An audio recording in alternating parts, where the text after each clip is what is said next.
Sahabat dan saudaraku, mari menggunakan waktu mempelajari firman Tuhan hari ini.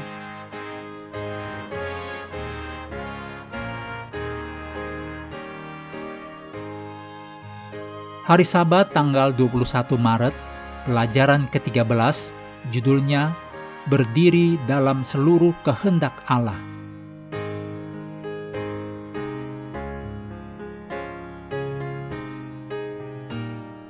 Kita mulai dengan doa singkat yang didasarkan dari Kolose 1 ayat 3. Kami selalu mengucap syukur kepada Allah, Bapa Tuhan kita Yesus Kristus, setiap kali kami berdoa.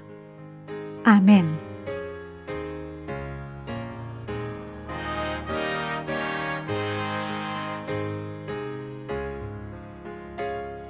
Ayat hafalan dari 1 Tesalonika 5 ayat 18. Mengucap syukurlah dalam segala hal, sebab itulah yang dikehendaki Allah di dalam Kristus Yesus bagi kamu.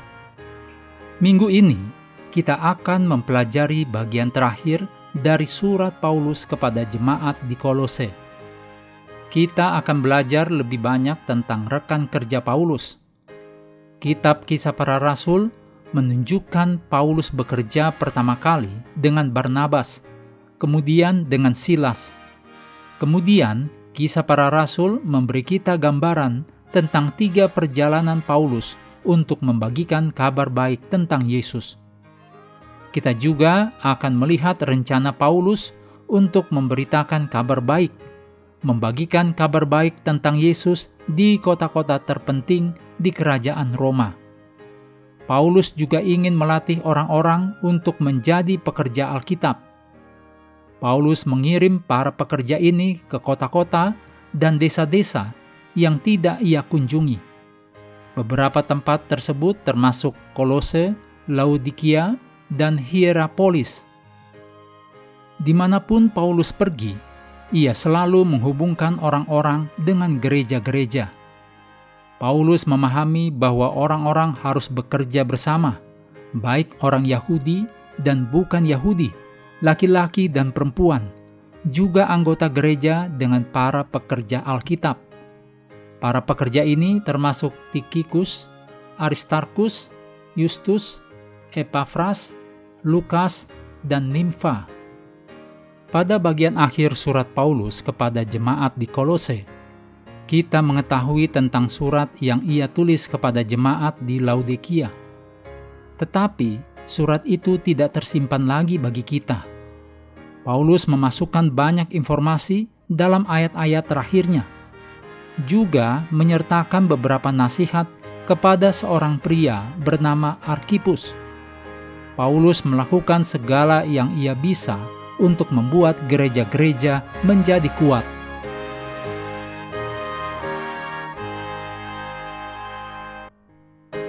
Kutipan Roh Nubuat disadur dari The Upward Look, halaman 48. Manusia tidak dapat mengandalkan penilaiannya sendiri.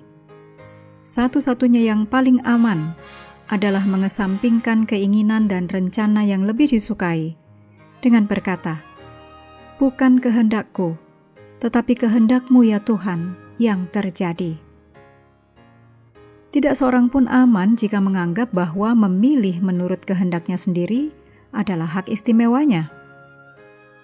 Seseorang mungkin diperlukan oleh Tuhan untuk melakukan suatu pekerjaan dan berada dalam posisi yang sangat sulit dan berat. Tuhan memiliki pekerjaan yang harus dilakukannya, dan ia mempertaruhkan nyawanya, kehidupan kekalnya di masa depan, dengan berada di tempat itu. Inilah posisi yang ditempati Kristus ketika ia datang ke dunia kita, memasuki konflik dengan pemimpin pemberontak dari malaikat-malaikat yang jatuh. Tuhan merancang sebuah rencana, dan Kristus menerima posisi itu. Kristus setuju untuk menghadapi musuh seorang diri, seperti yang harus dilakukan setiap manusia. Kristus dilengkapi dengan semua kuasa surgawi untuk membantunya dalam konflik besar ini. Dan manusia, jika ia berjalan di jalan dan kehendak Allah, diperlengkapi dengan kuasa perlindungan yang sama. Para malaikat surgawi yang sama melayani mereka yang akan menjadi ahli waris keselamatan, agar mereka dapat mengatasi setiap godaan, besar maupun kecil, seperti yang telah diatasi Kristus. Tetapi, siapapun yang menempatkan dirinya dalam posisi berbahaya karena motif apapun, selain karena penurutan kepada kehendak Allah, akan jatuh di bawah kuasa godaan.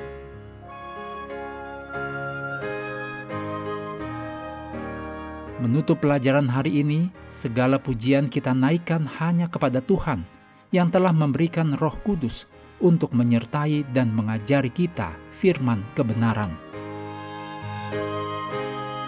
Sahabat sekalian, kami menghadirkan Reaksi, ruang interaksi.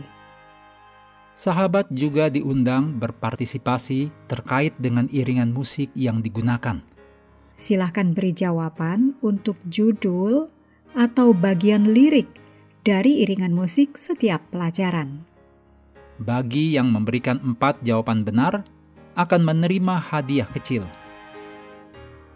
Terima kasih telah belajar bersama. Tuhan memberkati kita semua.